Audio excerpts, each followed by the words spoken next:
Oremos juntos.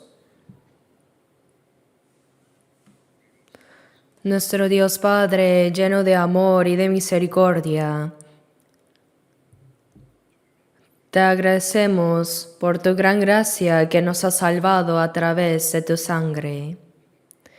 Gracias por tener misericordia de nosotros, aun cuando estábamos lejos de ti, caminando en pecado. Aun cuando no te conocíamos, el Señor Jesús murió en la cruz como la ofrenda de sacrificio en nuestro lugar, y con su preciosa sangre derramada lavó nuestros pecados para siempre y nos libró del juicio y la maldición, y nos salvó sin ningún mérito nuestro. Nos hizo hijos de Dios y nos ha dado la bendita esperanza de entrar en el reino eterno de Dios. Por toda esta gracia te damos las gracias, alabanza y gloria a nuestro Padre Dios. Agradecemos porque en este momento también nosotros, los redimidos por la preciosa sangre del Señor, estamos reunidos ante ti para alabar tu gran gracia y amor, para aprender tu palabra y tener comunión en la santa multitud donde tú estás. Creemos que incluso en este momento el Señor está entre nosotros. Por favor, cuida a cada uno de nosotros y sosténnos con tu mano misericordiosa, para que seamos perfeccionados aún más por el amor, la gracia, la palabra y el poder del Espíritu Santo del Señor, para que todo esto nos lleve a vivir el resto de nuestras vidas sin vergüenza como hijos de Dios.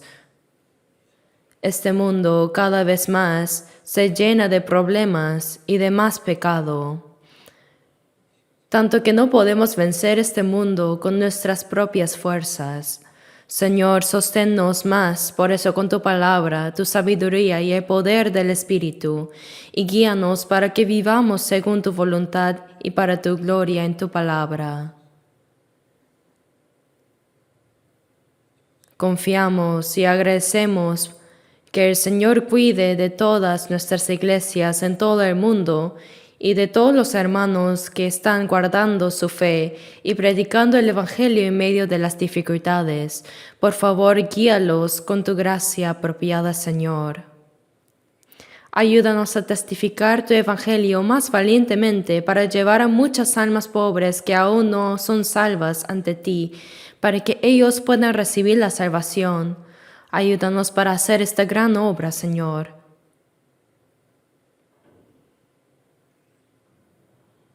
Dios, esta nación y este pueblo se encuentran en gran confusión y enfrentan muchas dificultades.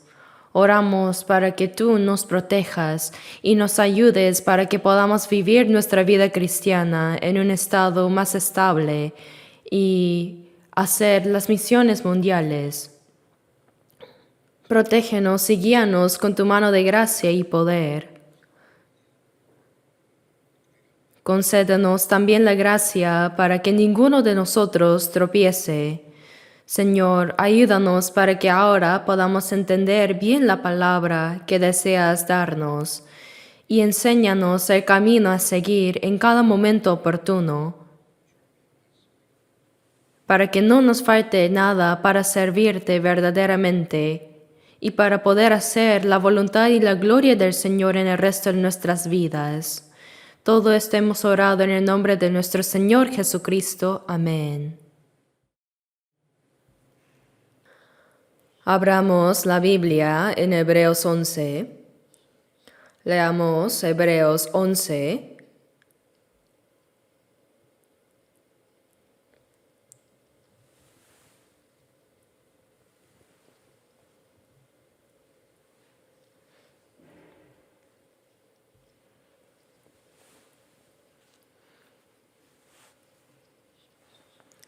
Versículos 4 y 5. Leamos juntos. Hebreos 11, versículos 4 y 5. Por la fe, Abel ofreció a Dios más excelente sacrificio que Caín, por lo cual alcanzó testimonio de que era justo, dando Dios testimonio de sus ofrendas. y muerto aún habla por ella.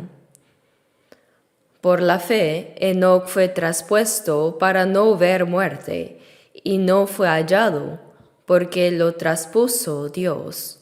Y antes que fuese traspuesto, tuvo testimonio de haber agradado a Dios.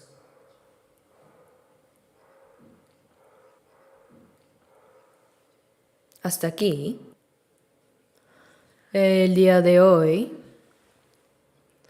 a través de esta palabra, vamos a aprender juntos el tema La fe de Abel y Enoc. Cuando el antepasado de la humanidad, cuando Adán fue tentado por Satanás en el huerto del Edén y desobedeció la palabra de Dios, él fue expulsado del huerto de Edén y vivió sudando su rostro y sufrió en la tierra maldita. Y a Eva, a la mujer que fue tentada primero por Satanás y que causó que Adán cayera en pecado con ella, Dios le dio dolor en la concepción y en el parto. Y Adán tuvo 2 primeros hijos, llamados Caín y Abel. Así en Génesis 4 aparece el contenido de los primeros descendientes de Adán que engendró alejado de Dios. Estos 2 hijos ofrecieron sacrificios a Dios. Por un lado, Caín trajo los frutos de la tierra como ofrenda a Jehová.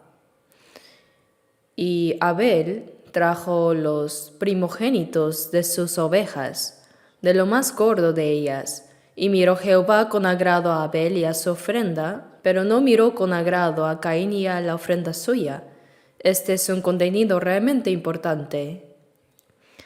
Así que primero, veamos qué tipo de fe tenía Abel, que Dios recibió su sacrificio. Y a través de recibir su sacrificio, Abel obtuvo testimonio de ser justo. Este es el primer pecador que recibió el perdón de sus pecados y fue declarado justo. Ser declarado justo es ser salvo.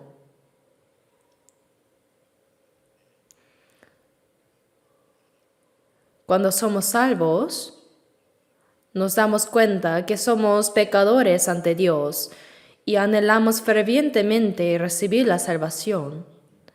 No ofrecimos sacrificios, sino que Dios nos mostró gracia, como hemos recitado hoy, Isaías 53:6, Jehová cargó en él el pecado de todos nosotros. Dios envió a su Hijo unigénito como un cordero y cargó en él nuestros pecados. Jesús recibió la maldición y el juicio que debíamos recibir y así lavó nuestros pecados para siempre. Cuando entendemos esto y creemos, recibimos el perdón de pecados y al mismo tiempo obtenemos testimonio de ser justos. Así que Abel se ha convertido en el representante de todas las personas que serán salvas por la gracia de Dios más adelante. Sin embargo, por el contrario, su hermano mayor Caín también ofreció un sacrificio. Pero su ofrenda estaba equivocada. Debido al pecado, la tierra fue maldecida. Y Dios dijo que el hombre tendría que sudar su rostro y trabajar para que la tierra le diera alimento. Pero Caín ofreció a Dios como sacrificio estos productos agrícolas obtenidos con el trabajo de las personas en esta tierra maldita para sobrevivir. Quizá Caín Pensó que Dios aceptaría su sacrificio de esa manera. Su sinceridad, esfuerzo, celo y trabajo. Probablemente hizo todo lo que pudo. Pero Dios no aceptó la ofrenda de Caín. Por otro lado, la ofrenda de Abel no implicó trabajo, celo ni esfuerzo. Es solo un cordero recién nacido de una oveja madre hace unos días.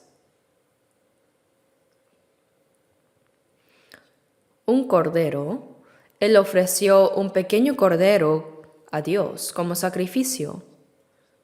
Y el hecho de que Dios aceptara el sacrificio de Abel, nosotros, los salvos, conocemos bien este contenido.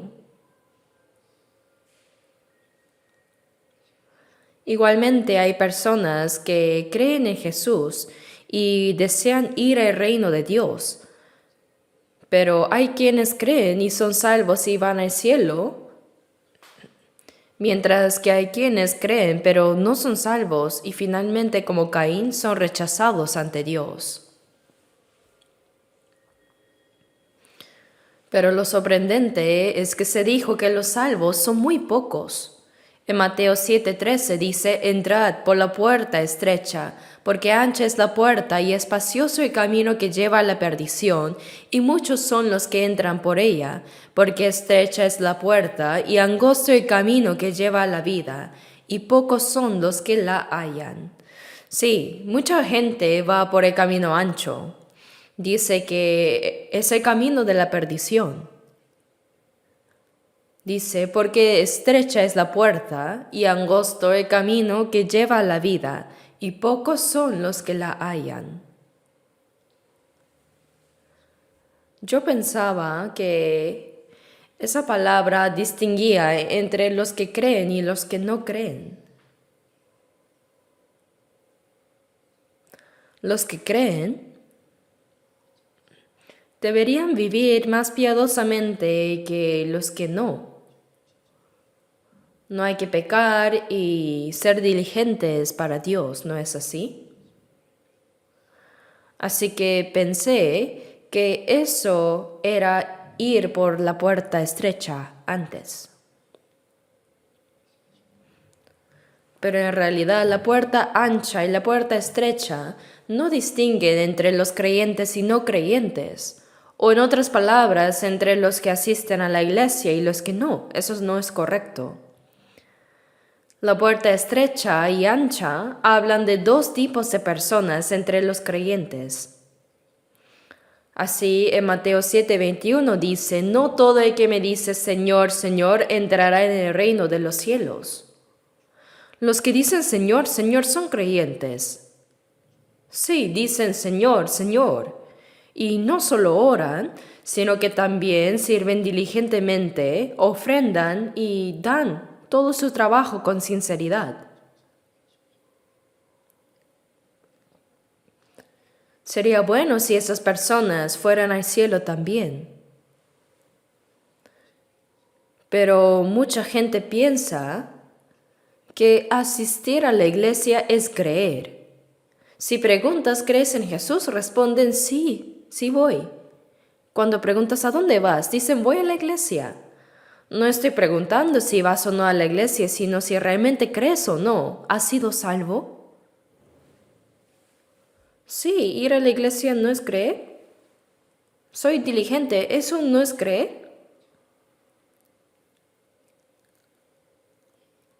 Así, hay demasiadas personas con una fe equivocada que no conocen la voluntad de Dios. Por eso en Lucas 13:24 Jesús dijo, esforzaos a entrar por la puerta angosta, porque os digo que muchos procurarán entrar y no podrán. Los que procuran entrar son los que creen para ir al cielo. Pero los que procuran entrar, que desean ir al cielo pero no pueden, los que no pueden entrar son mucho más que los que sí entran. Esto es realmente sorprendente. No todo el que me dice Señor, Señor entrará en el reino de los cielos, sino el que hace la voluntad de mi Padre que está en los cielos. Una vez pregunté a una diaconisa que asistía diligentemente a otra iglesia. Le pregunté, ¿usted ha recibido la salvación? Y ella dijo, sí, creo que iré al cielo. Pero la palabra dice, no todo el que me dice Señor, Señor entrará en el reino de los cielos, sino el que hace la voluntad de mi Padre que está en los cielos. Entonces, ¿ha hecho usted la voluntad de Dios? Ella respondió, sí, debo hacerla. Intento hacerlo diligentemente. Está bien, entonces, ¿cuánto hay que hacer para entrar? Le pregunté. Ella dijo, pues hay que hacer todo lo posible, ¿no? Es un gran malentendido. La voluntad de Dios no es esa. San Juan 6:40 dice, y esta es la voluntad del que me ha enviado, que todo aquel que vea al Hijo y cree en Él tenga vida eterna. Y Mateo 18:14 dice, así no es la voluntad de vuestro Padre que está en los cielos, que se pierda uno de estos pequeños. Dijo que no es la voluntad de Dios que ningún pecador, ni siquiera el más pequeño, se pierda ante Dios. Por eso Dios ya ha dado la gracia para que todas puedan ser salvos, ¿cierto? Ya sea que hayas hecho buenas obras o hayas pecado, serás juzgado de la misma manera. Jesús cargó con el pecado de todo el mundo y murió en la cruz. Y en 1 de Juan 2:2 dice, y Él es la propiciación por nuestros pecados. La propiciación significa que nos hicimos enemigos de Dios por el pecado. Romanos 8:7 dice que los designios de la carne son enemistad contra Dios. Es decir, por el pecado fuimos enemigos de Dios. Pero por la muerte de Jesús en la cruz, nosotros que éramos sus enemigos fuimos reconciliados con Dios. Por eso en Colosenses 1:20 dice que hizo la paz mediante la sangre de su cruz. Los que se hicieron enemigos fueron reconciliados con Dios por la muerte de Jesús en la cruz, por el poder de su sangre y por el perdón de los pecados. Ahora, cualquiera que reciba esta gracia de Dios, la gracia significa que Jesús recibió la maldición y el juicio que debíamos recibir. Él murió en la cruz y derramó su sangre para perdonar nuestros pecados para siempre. El amor de Dios es más grande que nuestro pecado. El poder de la sangre del Señor es tal que no hay nadie que no pueda ser perdonado, no importa cuán grande sea el pecado de una persona. Así, en 1 Juan 2:2 dice, y Él es la propiciación por nuestros pecados, y no solamente por los nuestros, sino también por los de todo el mundo. No solo por los pecados de los creyentes, sino que perdonó los pecados de todos los pecadores incrédulos en todo el mundo. Si comprendes y crees en esta gracia, cualquiera puede ser salvo. Por eso dice, de tal manera amó Dios al mundo que ha dado a su Hijo unigénito. Dar al Hijo unigénito significa que dio a su Hijo sin pecado como un sacrificio expiatorio, como un cordero. Esto para que todo aquel que en él cree, se refiere a creer en esa gracia, no se pierda, mas tenga vida eterna. Somos salvos enteramente por la gracia de Dios. No hay nada que añadir a la gracia de Dios, ni siquiera mi celo. Solo por la gracia del Señor somos salvos. En Juan 5:24 dice, el que oye mi palabra y crea al que me envió. Oír la palabra y creer en el amor y la gracia de Dios que me envió.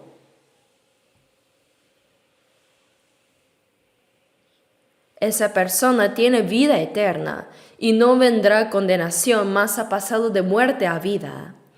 Tan pronto como entendemos esta gracia, no solo recibimos el perdón de los pecados, sino, dice, mas ha pasado de muerte a vida. Hay tantas palabras en la Biblia sobre la gracia de Dios, pero es extraño que aún hoy muchas personas digan que creen, pero piensan que ir a la iglesia es creer, que ser diligente es creer bien, y que si son diligentes podrán ir al cielo, y creen que si hacen buenas obras y son diligentes podrán entrar en el cielo, y si no irán al infierno. Caín ofreció a Dios los mejores productos agrícolas que había cultivado con todo su esfuerzo, sudor y sinceridad. Y probablemente oró diciendo: Dios, he trabajado mucho, me he esforzado y he dado mucho abono para preparar esta ofrenda para ti. Probablemente ofreció lo mejor a Dios, ¿no es así? Dios, en esta ofrenda están toda mi sinceridad, mi celo y todo lo mío.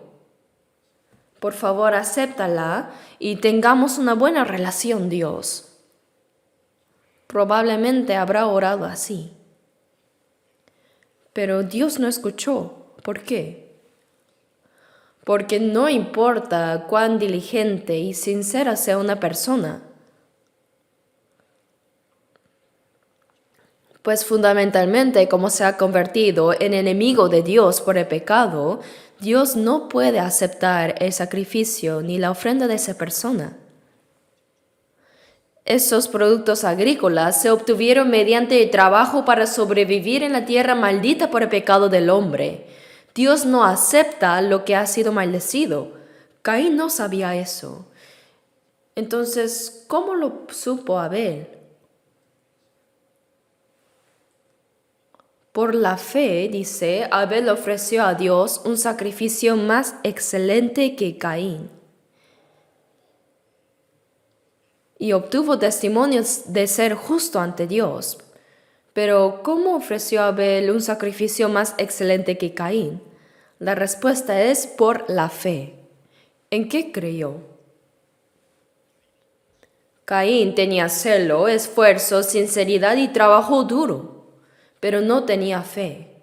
La fe no es ser diligente en algo, sino lo importante es en quién creo, en qué creo. Eso es lo importante. Colosenses 1:6 dice: el Evangelio ha llegado hasta vosotros, desde el día que oísteis y conocisteis la gracia de Dios en verdad.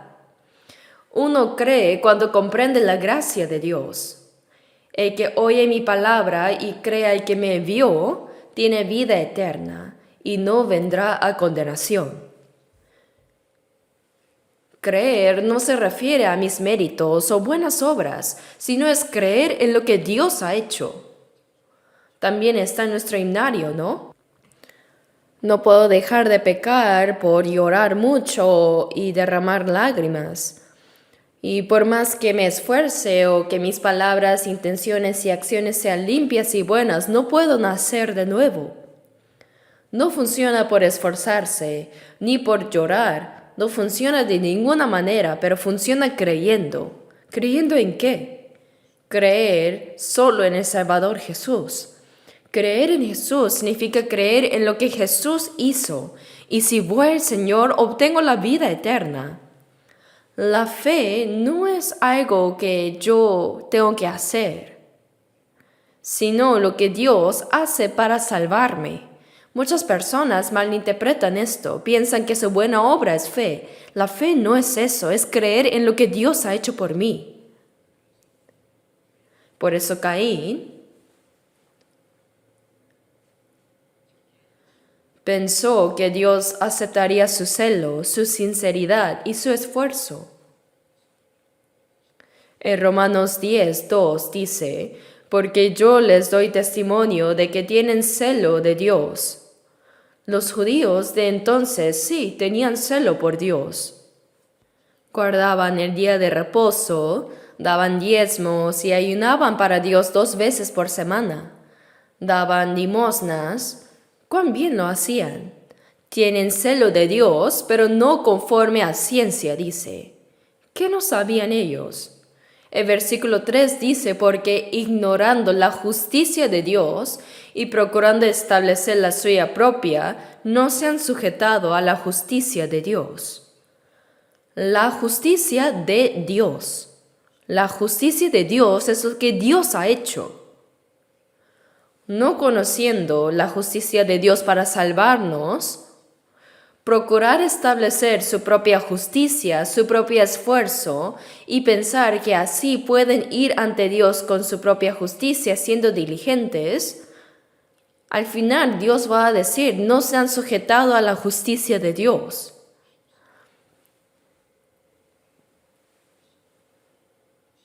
Al procurar establecer su propia justicia diligentemente, no se sujetaron a la justicia de Dios.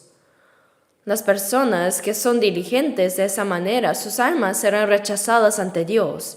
Eso realmente es un gran problema. Cuando nos damos cuenta, es un hecho muy claro, simple y obvio, pero para aquellos que no lo han comprendido es incomprensible. Algunos creen que ser fervoroso es tener fe verdadera. Ser diligente, orar, intentar vivir correctamente, servir mucho, pero por más que sean diligentes, no tenían conocimiento de la justicia de Dios. Por eso, aunque creen, no conocen la justicia de Dios y confían en su propio fervor, sinceridad y esfuerzo, pensando que Dios aceptará sus obras. Aunque dicen que creen, su fe está equivocada. No están confiando en la gracia de Dios, sino están acercándose con sus propios esfuerzos, sinceridad y voluntad. Por eso Caín representa el ejemplo típico de una persona religiosa que, aunque es fervorosa hacia Dios, no llega a recibir la salvación.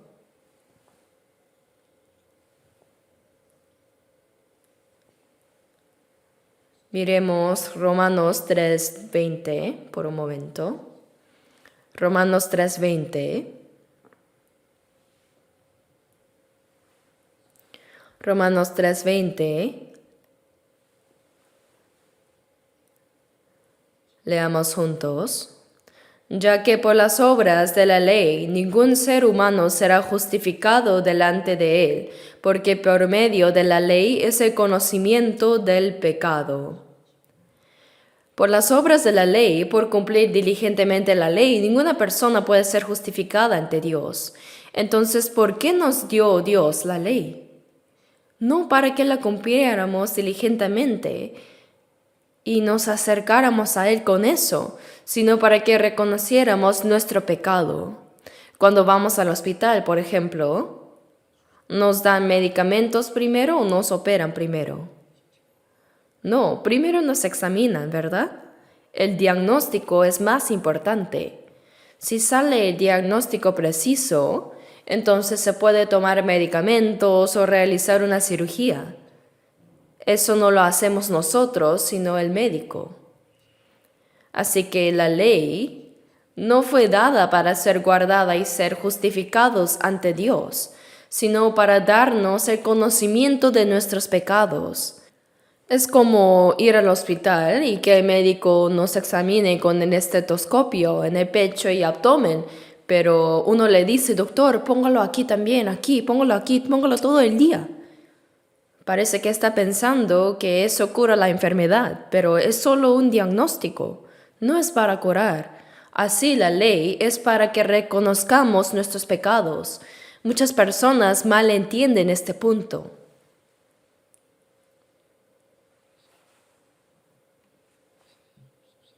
Por eso Isaías 64:6 dice, si bien todos nosotros somos como suciedad, quiere decir que nadie es limpio ante Dios, y todas nuestras justicias como trapo de inmundicia.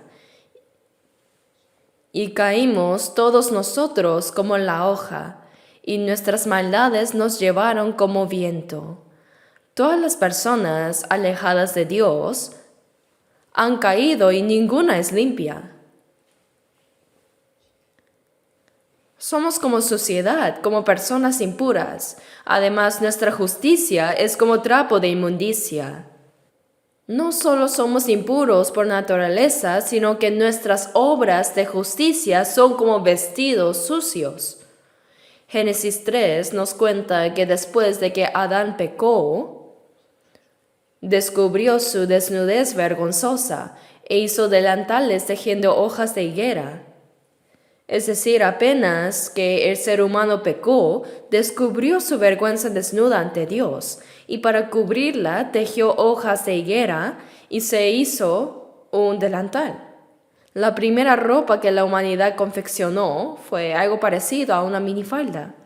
Pero con la luz del sol durante el día esas hojas se secaron y al moverse, sentarse y levantarse se rompieron. Por la tarde probablemente solo quedaban unos tallos nada más. Cuando Dios lo llamó, Abraham respondió: tuve miedo porque estaba desnudo y me escondí. Aunque se había vestido, esa ropa no era suficiente.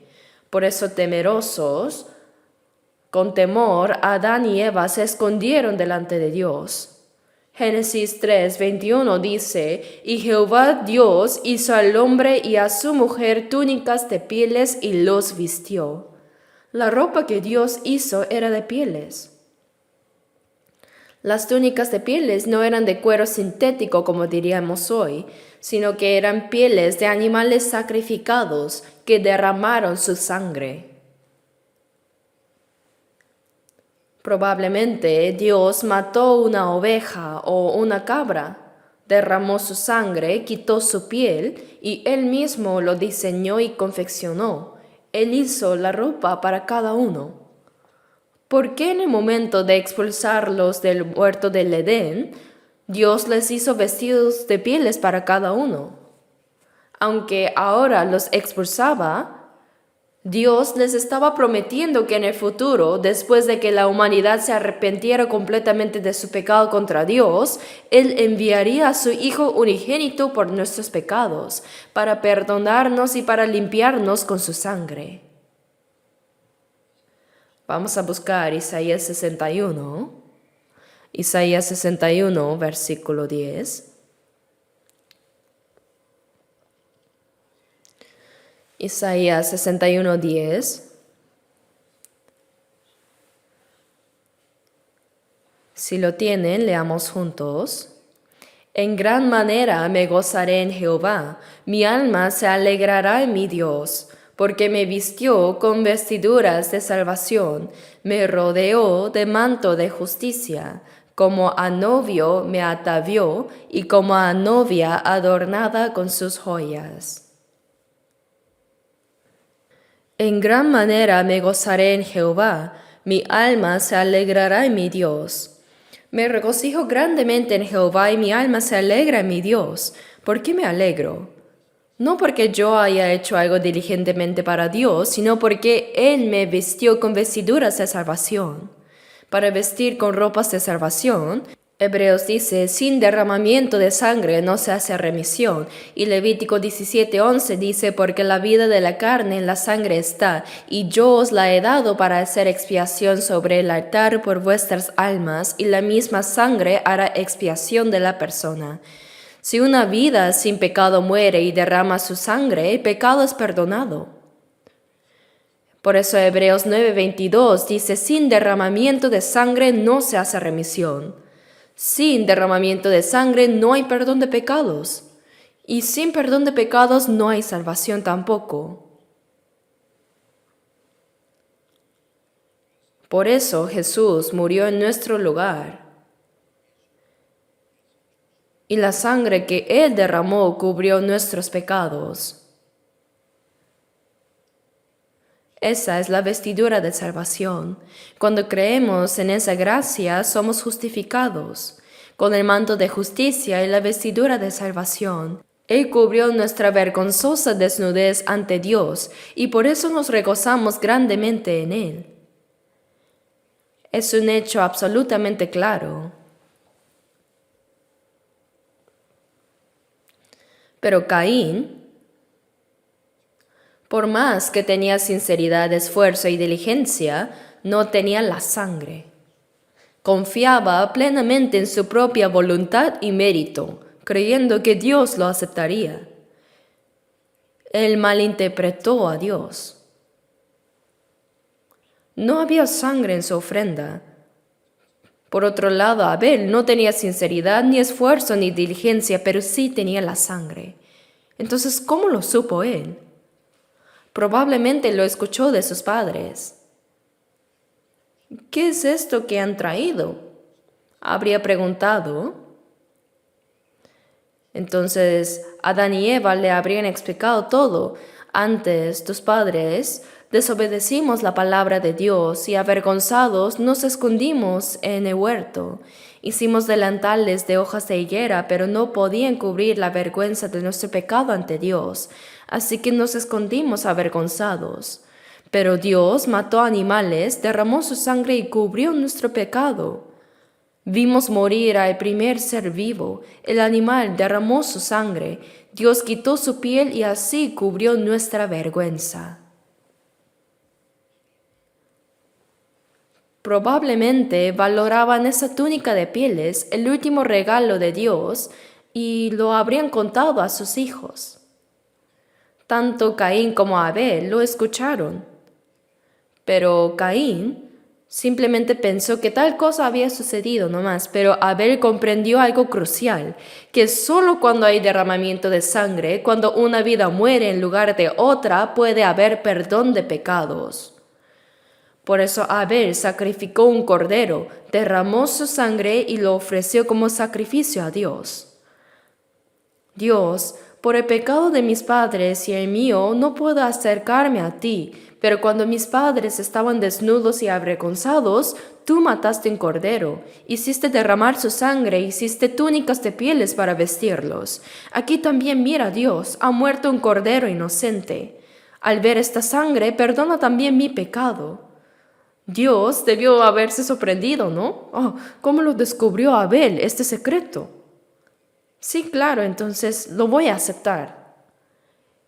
Él había planeado que en el futuro su hijo unigénito moriría por los pecadores y perdonaría los pecados con su sangre.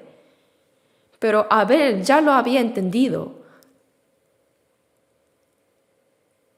Romanos 10:17 dice: así que la fe es por el oír y el oír por la palabra de Dios. Abel escuchó sobre la gracia de Dios para con sus padres y comprendió lo que significaba ser justificado por la fe. Pero Caín se acercó confiando en su propio esfuerzo, sinceridad y diligencia, mientras que Abel se acercó confiando en la gracia y el perdón y la misericordia de Dios. En Lucas 18, no tengo tiempo para explicar todo, así que lo diré brevemente. Pero en ese capítulo había un fariseo y un publicano. El fariseo fue al templo y la postura de su oración era con las manos levantadas, mirando al cielo. Y él dijo: Dios, te doy gracias porque no soy como los otros hombres, ladrones, injustos, adúlteros, ni aun como este publicano. Ayuno 2 veces a la semana, doy diezmos de todo lo que gano. Lo que decía era cierto. Era mucho más justo que otras personas, pero por el contrario, el publicano, dice, estando lejos, no quería ni aun alzar los ojos al cielo, sino que se golpeaba el pecho diciendo: Dios, sé propicio a mi pecador. Pero Jesús dijo que éste descendió a su casa justificado antes que el otro. ¿Por qué? Porque el fariseo era mucho más justo. El fariseo confió en su propia justicia y mérito, mientras que el publicano confió en la gracia misericordiosa de Dios. Hay muchas palabras así en la Biblia. En San Juan 1:29 dice que Juan el Bautista, quien nació 6 meses antes que Jesús para dar testimonio de él, proclamó diciendo: He aquí el Cordero de Dios que quita el pecado del mundo. Dios cargó sobre él el pecado de todo el mundo. E Isaías 53:6 dice: Mas Jehová cargó en él el pecado de todos nosotros. Todos los pecados del mundo, mi pecado, tu pecado, nuestros pecados, fueron cargados por Jesús. Él recibió el juicio en nuestro lugar, derramó su sangre y perdonó eternamente nuestros pecados. No hay otra gracia por la que podamos ser salvos. Sin embargo, muchas personas piensan que deben confiar en los méritos de Jesús y añadir también sus propios méritos, pero eso está totalmente equivocado. Primera de Pedro 1, versículos 18 y 19 dice: sabiendo que fuisteis rescatados de vuestra vana manera de vivir, la cual recibisteis de vuestros padres, no con cosas corruptibles como oro o plata, sino con la sangre preciosa de Cristo, como de un cordero sin mancha y sin contaminación. Hemos sido salvados solo por la preciosa sangre de Cristo. ¿Quién me puede dar perdón? Solo de Jesús la sangre. Cantaré por la eternidad solo de Jesús la sangre, ¿verdad? Romanos capítulo 3. Busquemos juntos. Romanos 3, 24. Romanos 3, 24.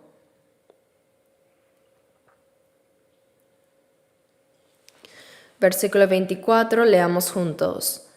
Siendo justificados gratuitamente por su gracia, mediante la redención que es en Cristo Jesús. Mediante la redención que es en Cristo Jesús. La redención significa pagar el precio del pecado en nuestro lugar. Perdonar el pecado muriendo en nuestro lugar. Mediante la redención que es en Cristo Jesús, por la gracia de Dios hemos sido justificados gratuitamente. Justificados gratuitamente. Por eso Abel, confiando en la gracia de Dios y en la sangre del Cordero, fue justificado ante Dios. Mientras que Caín, confiando en sus propios méritos, diligencia y buenas obras, no fue justificado ante Dios. Esta es realmente una cuestión importante para todos nosotros. Esta simple verdad determina si obtendremos la vida eterna o si, aún creyendo superficialmente, iremos al infierno. Muchas personas creen, sí, pero no tienen un momento de salvación. Los pastores no hablan suficientemente sobre la necesidad de nacer de nuevo, sobre la necesidad de entender la gracia de Dios y experimentar la salvación verdadera. Piensan que por asistir fielmente a la iglesia ya creen y ya son salvos.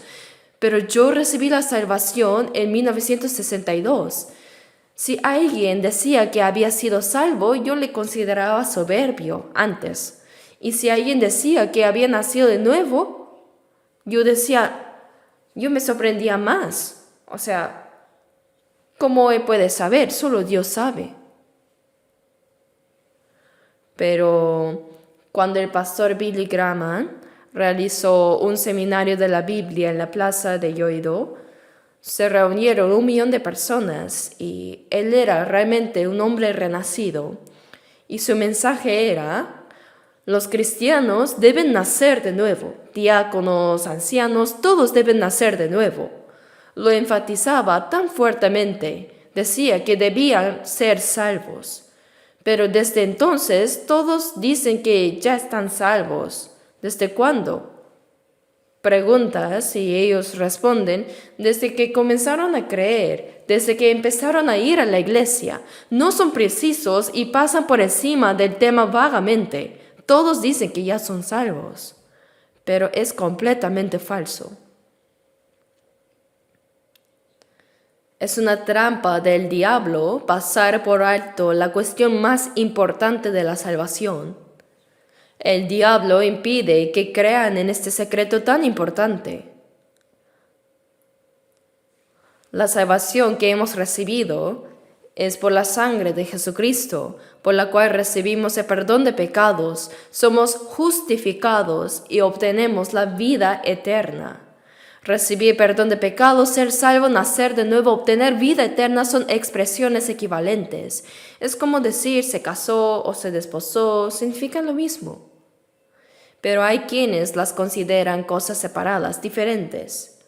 La salvación que hemos recibido tiene garantía absoluta. Jesús está orando por nosotros ahora mismo. Él vive como garantía ante Dios, mostrando su sangre por la cual nuestros pecados han sido perdonados. La salvación que hemos recibido, hermanos, es segura, eterna. Tiene la garantía absoluta.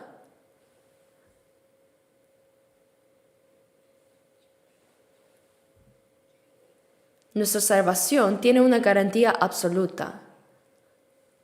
Y esa es la fe de Abel. Y ahora Hebreos 11:5 dice, por la fe, Enoc fue traspuesto para no ver muerte. Dios lo llevó antes de que se muriera. Y antes que fuese traspuesto, ¿qué testimonio tuvo? Lo leímos hace poco. ¿Ya se olvidaron? Antes de ser traspuesto, ¿qué testimonio recibió? ¿Nadie sabe? Tuvo testimonio de haber agradado a Dios. Abel representa a alguien justificado por la fe y Enoc representa a alguien que vivió por fe confiando en Dios y fue llevado por Dios. Pero antes de ser llevado, dice que tuvo testimonio de haber agradado a Dios. Nosotros, que hemos sido justificados por la fe como Abel, sin ningún mérito nuestro, ahora vamos ante Dios. Pero antes de ir delante de Dios, también debemos recibir un testimonio, ¿verdad? ¿Qué testimonio? ¿Qué testimonio tenemos que recibir? ¿Cómo? ¿No van a decir nada? El testimonio de haber agradado a Dios. Hebreos 11,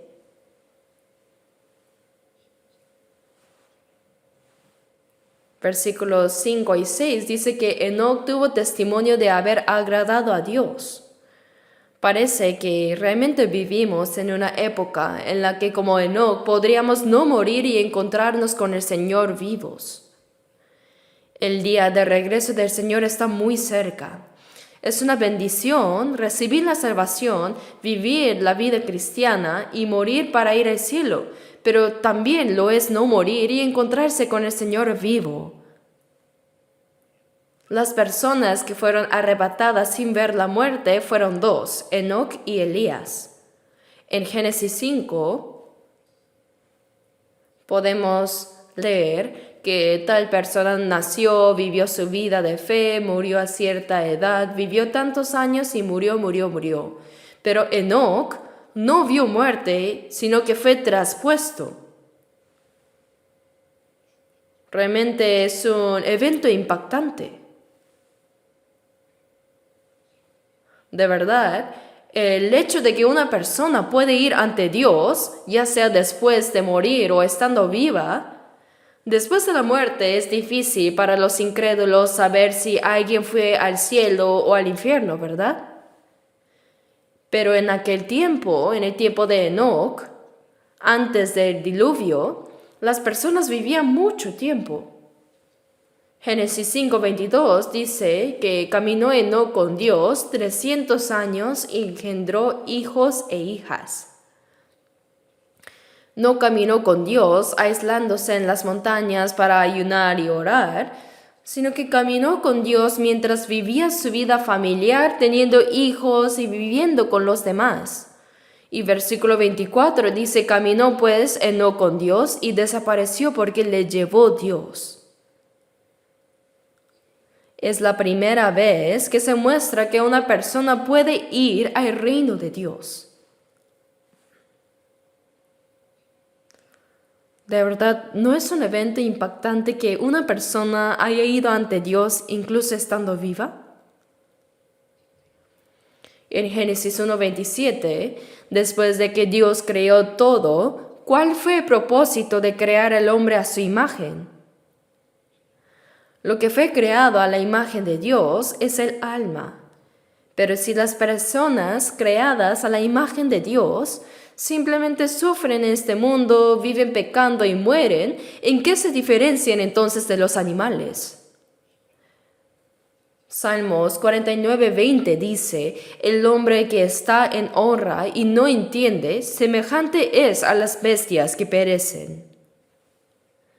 Si no hay alma, somos como las bestias, el hombre.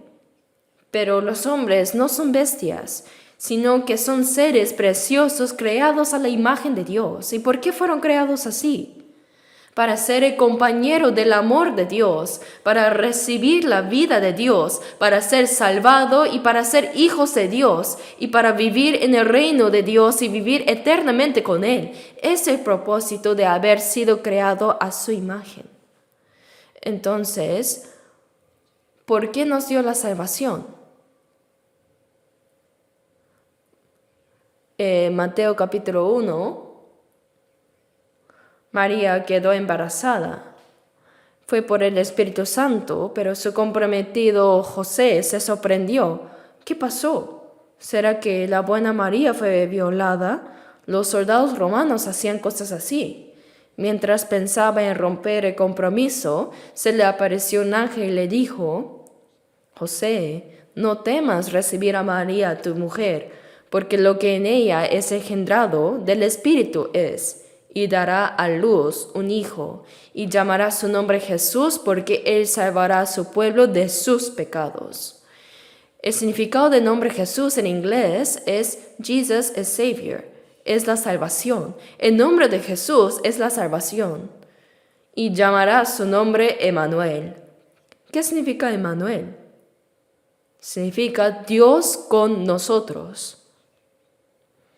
El propósito de la salvación es que Dios esté con nosotros. Por eso, en Éxodo, capítulo 29, versículos 45 y 6 dice, vamos a buscarlo rápido.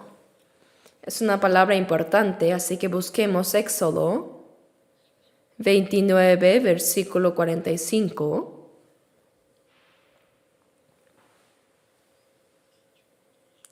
Éxodo 29, versículo 45 y 6, se los leo. Y habitaré entre los hijos de Israel, y seré su Dios. Y conocerán que yo soy Jehová su Dios, que los saqué de la tierra de Egipto, para habitar en medio de ellos, yo Jehová su Dios.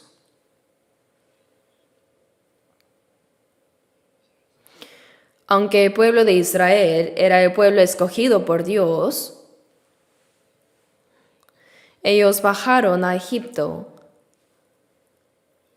y sirvieron al faraón y vivieron como esclavos miserables durante 400 años. ¿Qué significa eso?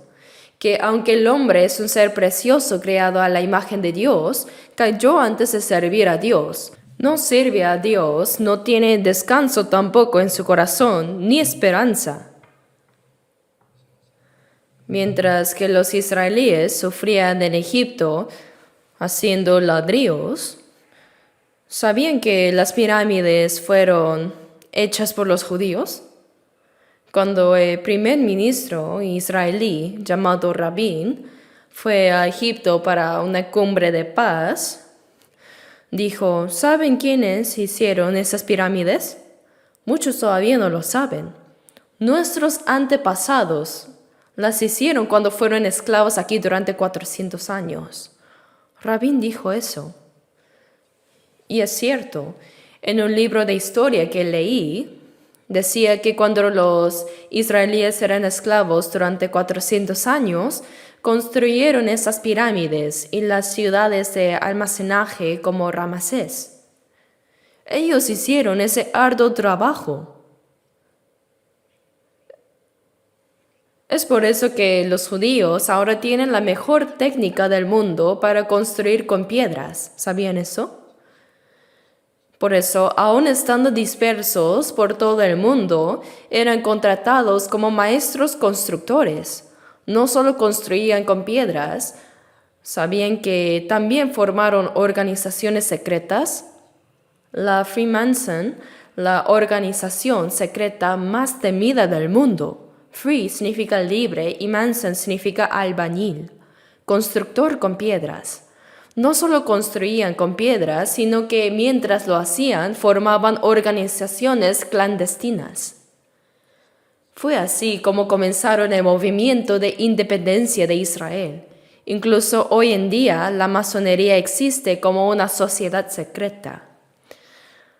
Es la organización subterránea más temida del mundo. Ahora al final quieren conquistar el mundo. Los judíos que durante unos 2000 años fueron perseguidos y expulsados por todo el mundo rechinan los dientes queriendo vengarse. ¿Cómo piensan vengarse? ¿Acaso matarán a todos en el mundo? No, van a construir un mundo gobernado por los judíos. Esto no es una teoría, sino que ya está en marcha. Da miedo, ¿sabían de esto? En fin, esos constructores de piedra vivieron miserablemente como esclavos durante 400 años sin servir a Dios. Ellos estaban sirviendo al faraón sin descanso ni paz.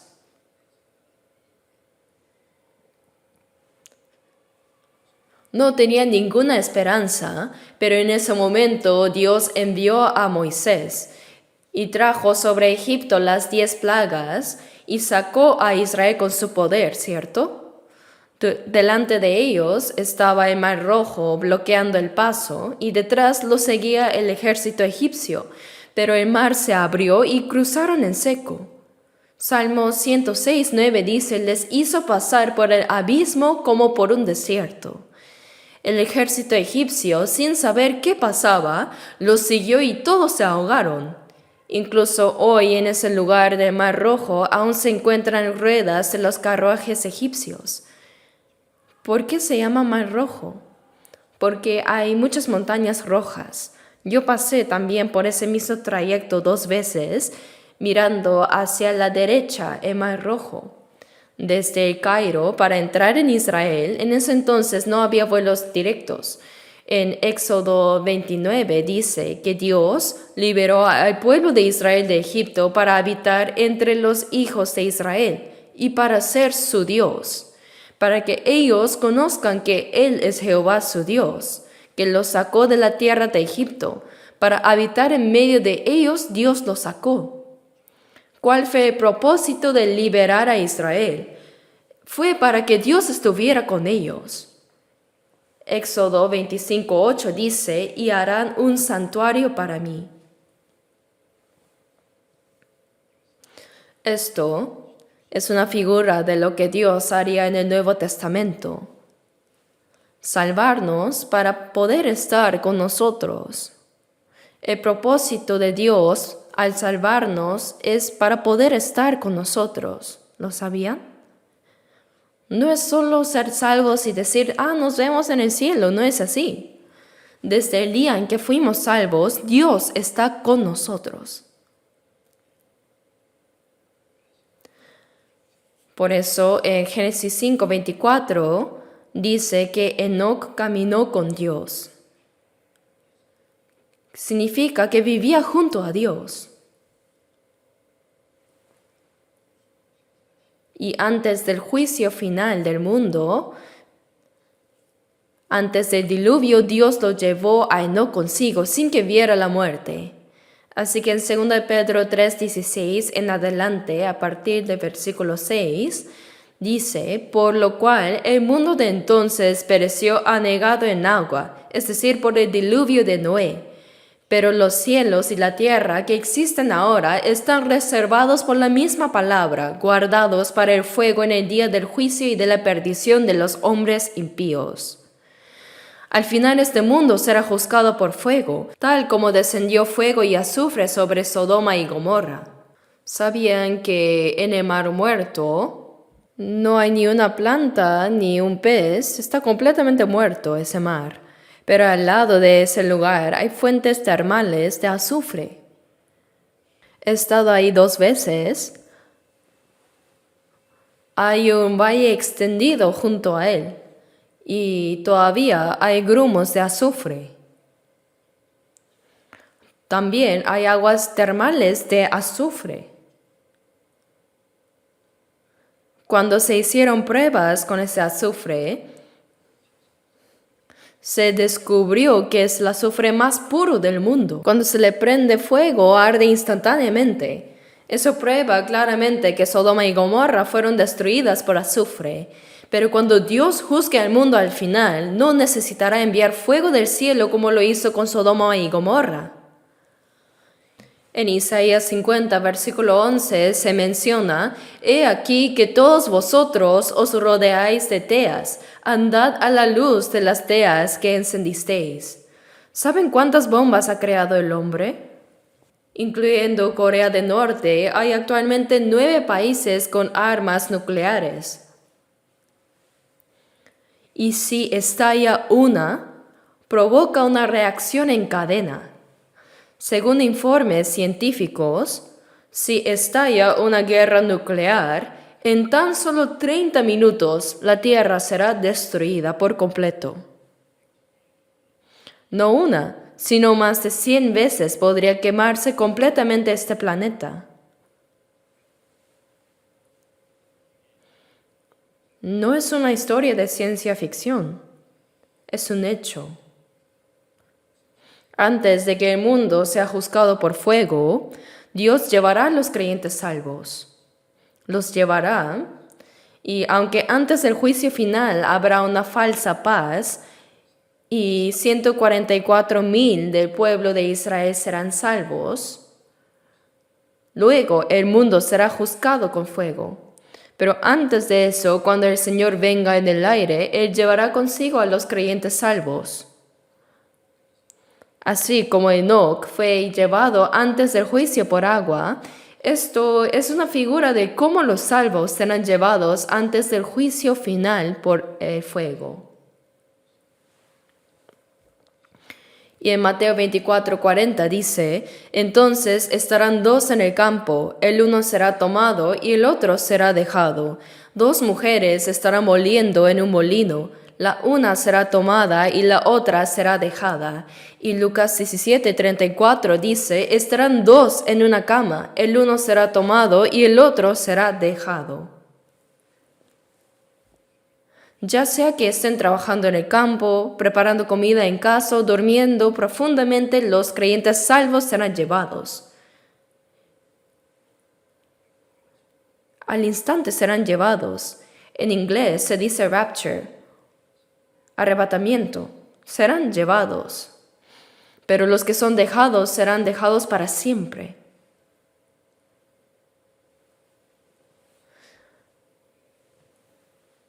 Así que, al igual que Enoc, creo que también nosotros podemos ser llevados en vida. Aunque ya soy mayor, siento que el Señor vendrá mientras aún esté vivo. Así que vamos juntos. ¿Sí? Mis hermanos siempre me dicen: «Pastor, no se vaya primero, vámonos juntos». Claro, vayamos juntos, vivamos juntos y vámonos juntos, ¿sí? Una vez que somos salvos, el Señor está con nosotros mientras vivamos en esta tierra. Dios camina con nosotros. Así como guió al pueblo de Israel fuera de Egipto para habitar en medio de ellos, también el propósito de nuestra salvación es que Dios esté con nosotros. Desde el momento de que recibimos la salvación, el Señor está con nosotros. En 1 Corintios 6:19 dice: «¿O ignoráis que vuestro cuerpo es el templo del Espíritu Santo, el cual está en vosotros, el cual tenéis de Dios, y que no sois vuestros, porque habéis sido comprados por precio?» En cuanto recibimos la salvación, este cuerpo se convierte en un templo. ¿Lo sabían? ¿No sabéis que vuestro cuerpo es el templo del Espíritu Santo que mora en vosotros? Dice. ¿Dónde está el Señor ahora? Él está dentro de mí, no está lejos allá. Algunas personas suben a las montañas para orar desesperados, gritando: «Señor». Con todas sus fuerzas grita. ¿Y qué dice Dios? ¿Qué? ¿Así? Si el Señor está en mí, ¿por qué tengo que gritar? Aunque hable en voz baja, Él me escucha. Aunque no lo diga, solo en mi interior también lo escucha. Lo sabe todo, incluso hasta mis pensamientos. Por eso en Gálatas 3:2 dice: ¿recibisteis el Espíritu por las obras de la ley o por el oír con fe? Ustedes, los salvos, deben creer que el Espíritu Santo está en ustedes. Romanos 8:9 también dice: y si alguno no tiene el Espíritu de Cristo, no es de Él. ¿Qué significa la palabra cristiano? Se le llama cristiano al que cree en Jesús, pero no deberíamos usar esa palabra a la ligera. La señorita Park o la señorita Kim, ellas son cristianas fieles, dicen. Pero si no viven como tales, no deberían llamarles así. La persona que no tiene el Espíritu de Cristo no le pertenece. Ser cristiano significa que Cristo vive dentro de ti. Romanos 8:14 dice: porque todos los que son guiados por el Espíritu de Dios, estos son hijos de Dios. Si creo que el Espíritu de Dios está en mí, entonces vivo siendo guiado por Él. Vivo junto con el Señor. La vida de una persona salva es, por supuesto, una vida que camina con el Señor.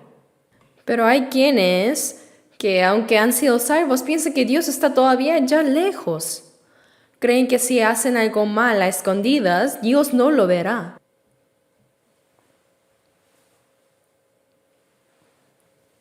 Señor, hoy, quédese tranquilo en casa, por favor, ¿ya? Porque hoy voy a ir a un lugar que probablemente no sea de tu agrado. Así que, por favor, quédese en casa, por favor. ¿Y qué diría Jesús? Qué bien, sí, ve con cuidado. ¿Así? No, Él diría: yo también voy contigo. Si estoy dentro de ti, ¿cómo voy a separarme? ¿Cómo podrían llevar al Señor con ustedes a un club, a moverte al ritmo de la música, a salir a beber con los incrédulos, simplemente para pasar el rato y divertirse? Hermanos, la vida cristiana consiste en creer que el Señor está con nosotros y caminar con Él.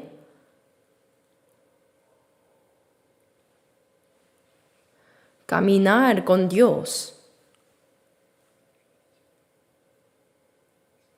El Señor está conmigo. ¿Conocen Gálatas 2:20, cierto? Dice: con Cristo estoy juntamente crucificado. Quiere decir que cuando el Señor murió, yo también morí, porque Él cargó con mis pecados. No solo murió el pecado, sino yo también. Con Cristo estoy juntamente crucificado. El Señor en la cruz quitó por completo mi pecado, y ya no vivo yo, mas vive Cristo en mí. Ahora yo he muerto y el Señor vive en mí. Él ha venido a morar dentro de mí y ahora es el dueño de mi vida. Antes vivía a mi manera, con mi terquedad y según mis propias maneras, pero ya no. Ahora el Señor es el dueño, Él está en mí. Y ya no vivo yo, mas vive Cristo en mí, y lo que ahora vivo en la carne, lo vivo en la fe del Hijo de Dios, el cual me amó y se entregó a sí mismo por mí. El Señor que me amó y se entregó por mí está dentro de mí, y vivo por la fe en ese Señor. Yo vivo con Él. ¿Pueden sentir al Señor? Hay que creerlo. Eso es vivir con el Señor.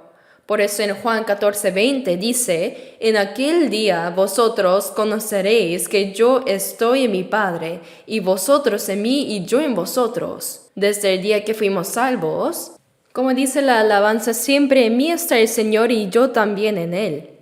Estoy en el Señor y el Señor está en mí, es verdad. Ahora, no se puede separar a Cristo de mí. A esa persona se le llama cristiano. Cuando fuimos salvos, recibimos la salvación como pecadores. Pero ya saben que el nombre de Jesús significa salvación y Emmanuel significa Dios con nosotros.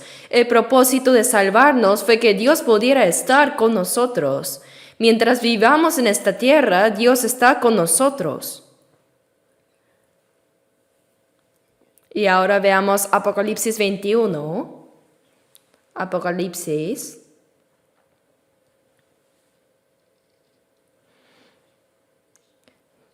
Capítulo 21.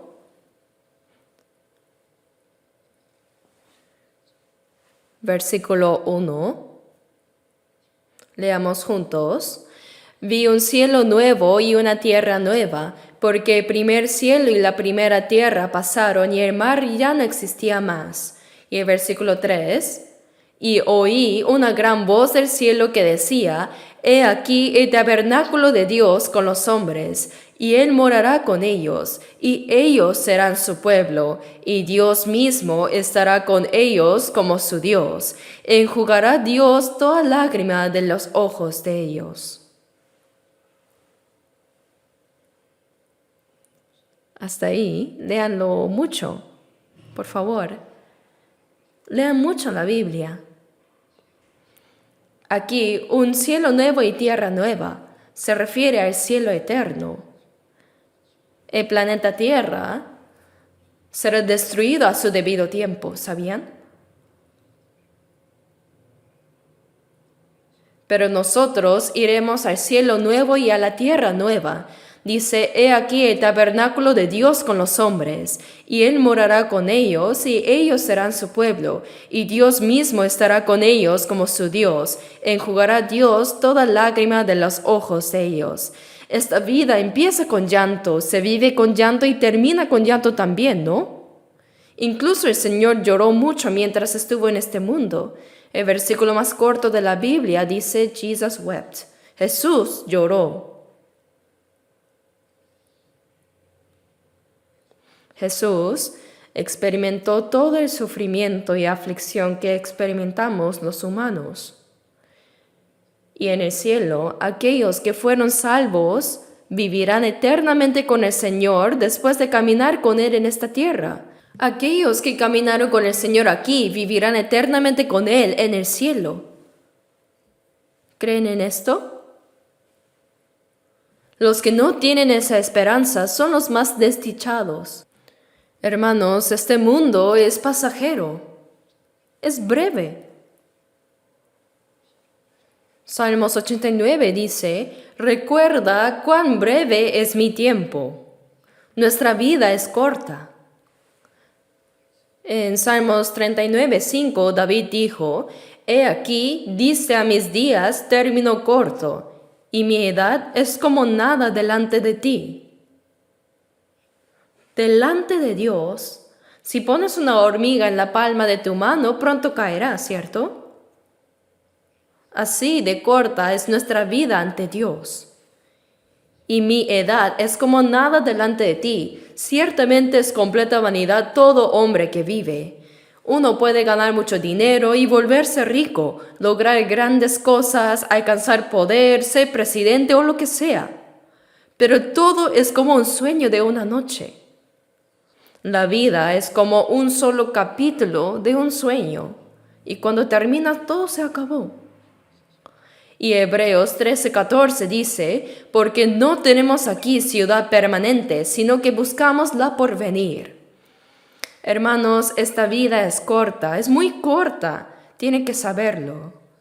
Santiago 4:14 dice: Porque ¿qué es vuestra vida? Ciertamente es neblina que se aparece por un poco de tiempo y luego se desvanece.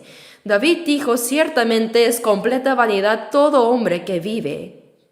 Salmos 39:6 dice: Ciertamente como una sombra es el hombre, ciertamente en vano se afana, amontona riquezas y no sabe quién las recogerá. David lo vio claramente. Se afana en vanidades acumulando riquezas como si fueran a vivir cientos de años. Y versículo 7 dice, y ahora Señor, ¿qué esperaré? Mi esperanza está en ti. Esto lo dijo David cuando ya había conquistado las naciones vecinas y se convirtió en el rey más grande.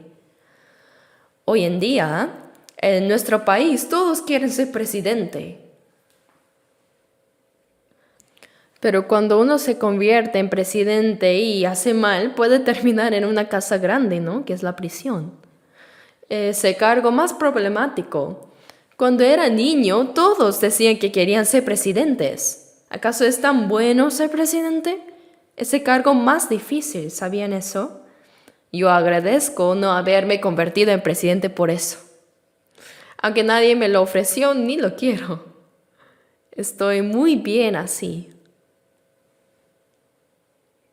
Hermanos, en esta vida no importa si vivimos en pobreza o en riqueza, si estamos enfermos y enfrentamos la muerte, igual todo es temporal. Cuando pensemos que pronto estaremos ante el Señor, nada más importa. La pobreza no importa, ni si la gente te señala o te critica. No hay razón para enorgullecerse por recibir halagos, ni para entristecerse por las críticas. Pues el Señor está conmigo y estará conmigo hasta que me lleve a su reino. Esta vida pasa rápidamente. ¿Por qué esperamos tanto de este mundo temporal? Nuestro verdadero hogar está en otro lugar. Sí, caminamos con el Señor aquí, luego vivimos eternamente con Él en el cielo. No por 100, 1000 o 10,000 años, sino para siempre. ¿Pueden creerlo? Si no pueden creerlo, es grave. Aquellos sin esta esperanza son los más miserables. Cuando ven a la gente del mundo, pensamos, incluso los ricos pronto se irán y los pobres también. Entonces, ¿por qué hay tanta codicia? Los ricos quieren más y los pobres desean también más. Pero después de ser salvos, ya no importa si somos ricos o pobres, ¿verdad? Porque es como un sueño. En un sueño puedes soñar que eres rey, que eres rico o que estás sufriendo, pero cuando despiertas se acabó. No pongan su corazón en este mundo. No tengan expectativas aquí. Nuestro verdadero hogar está en otro lugar. Dios ya lo ha preparado. Hebreos 13:14 dice, no tenemos aquí ciudad permanente, sino que buscamos la porvenir. Por eso Dios ha preparado para nosotros una ciudad eterna. Cuando Jesús habló de su partida en la cruz, sus discípulos estaban angustiados y preguntaron qué harían si Él se iba. Estaban turbados de corazón. Por eso en Juan 14 dice, no se turbe vuestro corazón, creéis en Dios, creed también en mí. En la casa de mi Padre muchas moradas hay. Si así no fuera, yo os lo hubiera dicho. Voy pues a preparar lugar para vosotros, y si me fuere y os prepararé lugar, vendré otra vez y os tomaré a mí mismo, para que donde yo estoy, vosotros también estéis. Jesús les dijo que se iba. Aunque los discípulos habían sufrido con él, también habían disfrutado de su compañía, así que preguntaron, ¿y ahora qué haremos si te vas, Señor? Pero él les dijo, no se turbe vuestro corazón. En la casa de mi Padre muchas moradas hay. Eso fue el consuelo que dio el Señor. Y dijo, si así no fuera, yo os lo hubiera dicho. No importa cuán grandes sean nuestras dificultades aquí, el Señor nos consuela diciendo, no te preocupes, nuestro hogar está en otro lugar, es eterno. En la casa de mi Padre muchas moradas hay. ¿Se han imaginado lo hermoso que será el cielo? Por muy buenas que sean las cosas de este mundo, cuando lleguemos al cielo probablemente no serán ni una 10,000ª parte comparado con lo que veremos allá. Cuán hermoso debe ser el cielo. Hebreos 1:14 dice que todos los ángeles son espíritus ministradores. 1/3 de los ángeles cayó junto con Lucifer y se convirtieron en demonios y mensajeros del infierno, pero aún quedan 2/3 sirviendo a Dios. Por eso Hebreos 1:14 dice, no son todos espíritus ministradores y enviados para servicio a favor de los que serán herederos de la salvación. Así los ángeles son servidores de los salvos. ¿Lo sabían? ¿Sabían que a cada persona salva se le asigna un ángel guardián? Sí, debemos creerlo. Dios no nos dice cosas que no estén en la Biblia. Y por cierto, los ángeles si caen, Jesús no murió por los ángeles. Aunque ellos caigan, no hay salvación para ellos. Es porque el propósito por el cual Dios creó a los ángeles y el propósito por el cual creó al ser humano son distintos. Nosotros somos hijos de Dios, pero los ángeles no pueden convertirse en hijos de Dios. Ellos son espíritus ministradores. Nosotros, los salvos, somos la esposa de Cristo y los ángeles no pueden ser la esposa de Cristo. Por eso ellos desean mirar detenidamente la salvación que hemos recibido. Ellos la anhelan y la consideran maravillosa. Les parece increíble la salvación. Por eso el cielo es un lugar donde viviremos eternamente con Dios. Y aquí, en la tierra, es donde los salvos caminan con el Señor. Debemos caminar con Él. Veamos Miqueas 6. Debemos terminar ya. Busquemos Miqueas 6, versículo 8. Antiguo Testamento, Miqueas 6, versículo 8.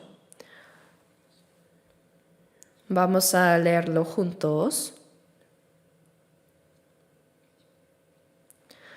Oh hombre, Él te ha declarado lo que es bueno, ¿y qué pide Jehová de ti?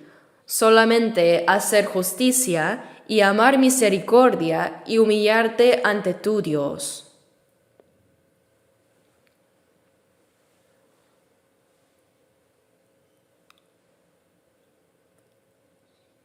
Dice, oh hombre.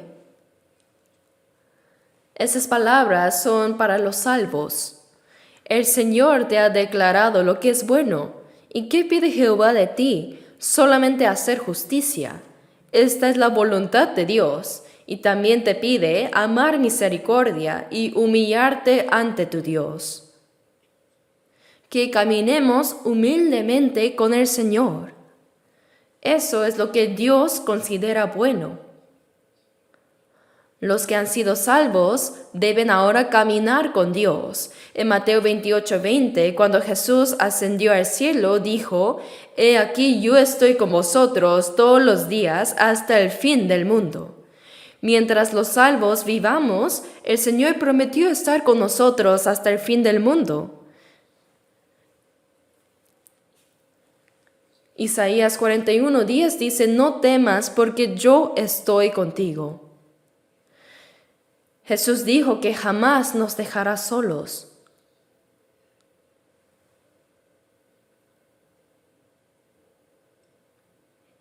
Caminar con Dios es llevar una vida apartada del pecado. Jeremías 11:45 dice, «Sed santos porque yo soy santo». Y 1 de Pedro 1 dice, «Sed también vosotros santos en toda vuestra manera de vivir». Dios nos dice, «Sed santos porque yo soy santo». Para caminar con Dios debemos vivir apartados del pecado. Como Dios es santo, nosotros también debemos vivir en santidad. Por eso una vida que camina con Dios es vivir con sinceridad, vivir de una manera que Dios apruebe en todo. Proverbios 3:6 dice, «Reconócelo en todos tus caminos, y Él enderezará tus veredas». Reconocerle en todo significa que involucramos a Dios en cada asunto de nuestra vida. Consultamos con Él.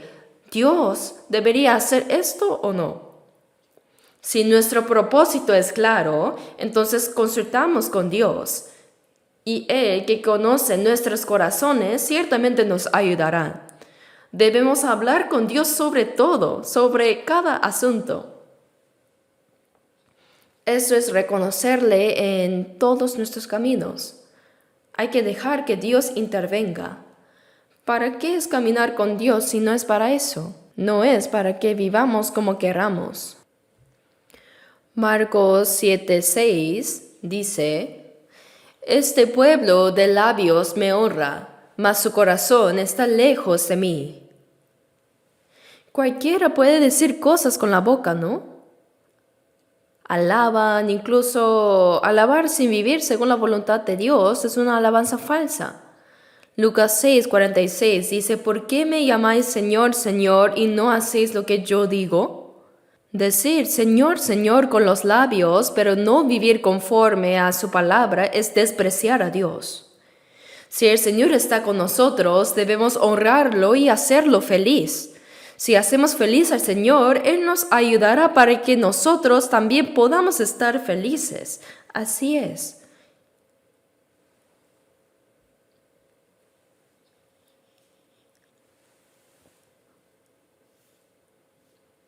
Bueno, intenté ser breve, pero me alargó. Ya quiero terminar. Cuando Jesús fue bautizado y salió del agua, en Mateo 3:17 dice: Y hubo una voz de los cielos que decía: Este es mi Hijo amado, en quien tengo complacencia. Esta declaración, más que solo ser para Jesús, también es para los creyentes salvos. Veamos un versículo más. San Juan 8, versículo 29.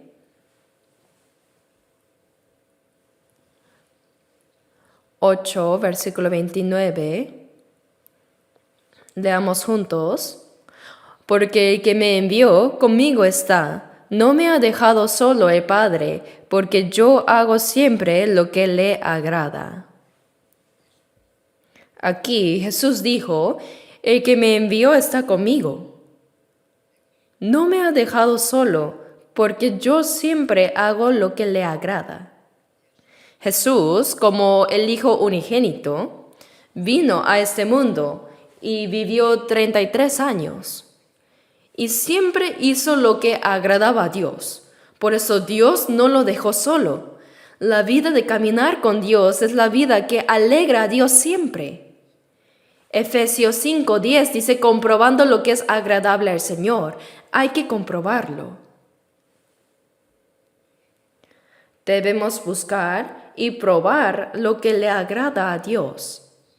Esa debe ser la meta de nuestras vidas. Por eso, Gálatas 1:10 dice: pues busco ahora el favor de los hombres o el de Dios, o trato de agradar a los hombres. Pues si todavía agradara a los hombres, no sería siervo de Cristo.